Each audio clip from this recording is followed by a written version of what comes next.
साथियों, जहाँ तक सवाल होता है, कई बार होता है कि इस बिजनेस में हम आ तो गए हैं, आगे कैसे बढ़ेंगे।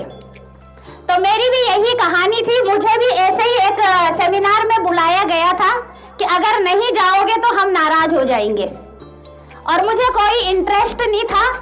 जिस तरीके से रिम्पी बहन ने बताया, मैं एक कोचिंग सेंटर में पढ़ाती थी और मैं अपनी जिंदगी में खुश थी, क्योंकि मैंने दुनियादारी नहीं देखी थी, सिर्फ खुद को देखा था और अपने परिवार को देखा था। तो मेरी माँ इस बिजनेस में ज्वाइन हो रखी थी और मुझे कहा कि मेरा एक मेडल मिल रहा है। देहरादून में वो सेमिनार था, तो मुझे इस उस सेमिनार में भेजा गया। कहा गया कि मेरा मेडल लाना ही लाना है, तुम बिजनेस करो ना करो, लेकिन मुझे वो मेडल चाहिए। गाँव में हूँ, मैं नहीं जा सकती हूँ, तो तुम जाना। मैं गई जब वहाँ, तो आपको यकीन नहीं होगा, ऐसे ही लोग बैठे थे। संख्या बल पे मत जाना, वहाँ पे भी सिर्फ 20 से 30 लोग थे। यकीन नहीं आया, लेकिन कुछ काले कोट वाले बैठे थे आगे आगे, जो मंच पे, जैसे अभी हमारे सीनियर लीडर थे आगे पे। तो मुझे ये लगा कि ये लोग आगे पे क्यों जा रहे हैं, उन्हें सम्मानित क्यों कर रहे हैं। लेकिन जैसे ही मैंने यहाँ पे, कई बहनों ने आरएसएम की साड़ियाँ पहनी है, हमारे जो सीनियर लीडर है उन्होंने आरएसएम के ब्लेजर वगैरह डाले, तो वैसे ही मुझे किसी के सॉक्स नजर आए, उस पर आरएसएम लिखा था। और जब उनको मंच में बुलाया गया तो उन्होंने कहा कि मुझे महीने का 5,000 रुपये आता है। तो मुझे यह एहसास हुआ उस दिन कि नमक मिर्च तेल खाने से जब अपने घर में पैसा आता है तो अपने बाप का क्या जाता है। नमक तेल मिर्च खाने से जब ऐसा सम्मान मिलता है तो फिर सुषमा तेरा क्या जा रहा है। इस बिजनेस को समझना शुरू कर दो।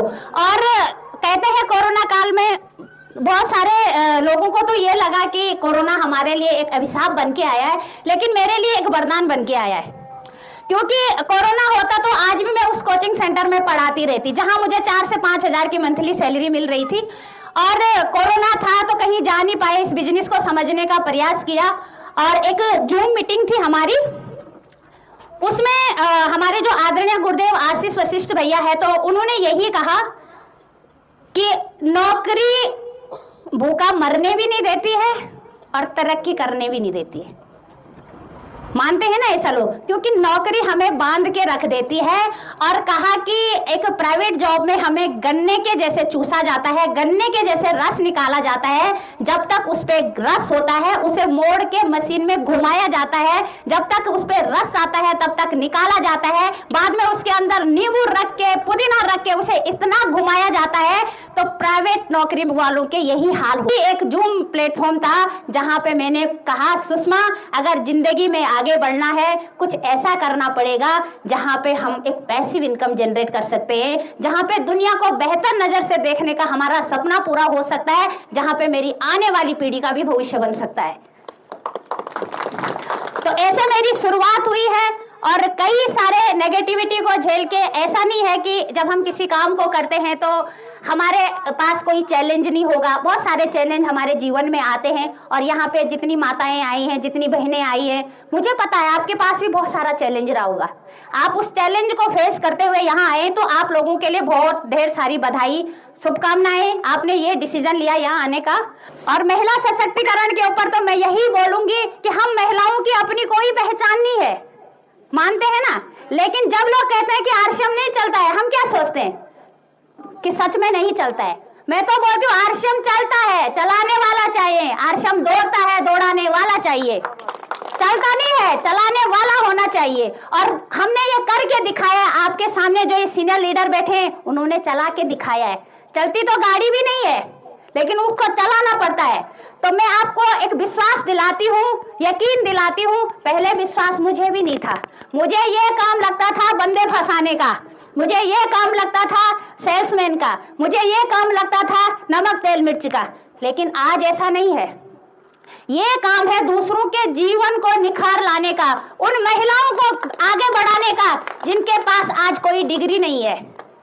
डिग्री वाला तो 7, 8, 10, 15 हजार की इनकम कमा सकता है, लेकिन उन महिलाओं के बारे में जरूर सोचेगा जिनके पास आसरा नहीं है, जिनके पास माध्यम नहीं है। मैं उनके लिए ये बिजनेस कर रही हूँ। तो आप लोग करना चाहते हैं?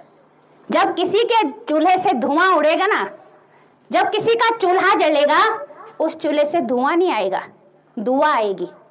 जब उसके घर में 500 रुपए की इनकम जाएगी, 1000 रुपए की इनकम जाएगी, उतनी बार दुआ निकलेगी। तो आप चाहते हैं हमारे बच्चों के लिए दुआ निकले, हमारे लिए दुआ निकले, तो डेफिनेटली इस बिजनेस में अपने साथ साथ उन करोड़ों महिलाओं को लाओ जिनको रोजगार करने की जरूरत है। शुरू शुरू में ये बिजनेस समझ में नहीं आता है। रानी लक्ष्मीबाई ने देश को आजाद किया था, लेकिन लोगों को समझ नहीं आया था। आंदोलन हमेशा एक से शुरू होता है, हजारों करोड़ों के ऊपर जाता है। ये आंदोलन भी आज 40 लोगों से शुरू हो रहा है। ये शपथ ले लो कि यहाँ 4 लाख लोगों की सेना तैयार करेंगे, और ये हो सकता है आप लोगों से ही। अगर आप लोग इस मिशन में शामिल नहीं होंगे तो कोई बाहर से आकर यहाँ उस मिशन में कामयाब हो जाएगा। अंग्रेजों ने क्या किया था? वही किया था ना, फूट डालो राज करो। हम लोग क्या करते हैं? अपने आसपास अगल बगल के लोगों पे विश्वास नहीं करते हैं। जो आज यहाँ पे रिम्पी भट्ट है, कोई यकीन नहीं करेगा। दिनेश राणा भाई जी है, कोई यकीन नहीं करेगा। भंडारी जी है, कोई यकीन नहीं करेगा। लेकिन उसी काम के लिए अगर बाहर का कोई आएगा, हम उस पर यकीन करेंगे, और यही एक गुलामी की दास्तां शुरू हो जाती है। तो सबसे पहले खुद के ऊपर विश्वास करें, अपने आसपास के लोगों के ऊपर विश्वास करें, तभी हम कामयाबी तक पहुंच सकते हैं। और जो अभी रिम्पी भट्ट बहन ने कहा है कि दिनेश राणा भैया का जो नारा है, पहाड़ का पानी और पहाड़ की जवानी, और सच में साथियों 20 साल से 40 साल का बच्चा हमारे उत्तराखंड में कोई नहीं दिखता है। वो अपनी जवानी कहाँ लगाता है? मैदानी इलाकों में अपने बीवी बच्चों को छोड़ के। जिस जवानी में उसने अपने माँ बाप देखने थे, अपने बीवी बच्चे देखने थे, वो बाहर जा रखा है। कब आता है वो घर? जब उसकी उम्र ही नहीं बची रहती है कुछ भी एंजॉय करने की। तो अगर आप चाहते हैं हमारे बच्चे सिर्फ नौकरी और पैसे के लिए बाहर न जाए, तो इस मिशन में 100% अपना योगदान दें। अगर आप योगदान नहीं देंगे तो कोई बाहर वाला यहाँ आके काम करेगा। अगर आप योगदान नहीं देंगे तो कोई बाहर वाला आकर यहां अपना योगदान देगा। हमारे बीसी छाबड़ा जी कहते हैं, इस दुनिया में कोई अभागा नहीं है। अभागा सिर्फ वही है जो समय से जागा नहीं है। कहा जाता है किसी भी काम करने को जब हम शुरू करते हैं तो शुरुआत में वो काम हमें ऐसा लगता है कि फालतू का है। जैसे मुझे भी लगता था, मुझे शर्म महसूस होती थी कि मैं कैसे किसी को यह बोलूं कि आर्शियन के प्रोडक्ट लाओ। लेकिन यहाँ पे कोई टाटा का रिश्तेदार बैठा है, कोई बाटा का रिश्तेदार भी बैठा है, दूर दूर का भी, मामा फूफू जो भी होते। कोई अडानी का है, कोई अंबानी का है, क्यों नहीं है? आपके रिश्तेदारों के रिश्तेदार भी हैं, कोई नहीं है। क्यों नहीं है?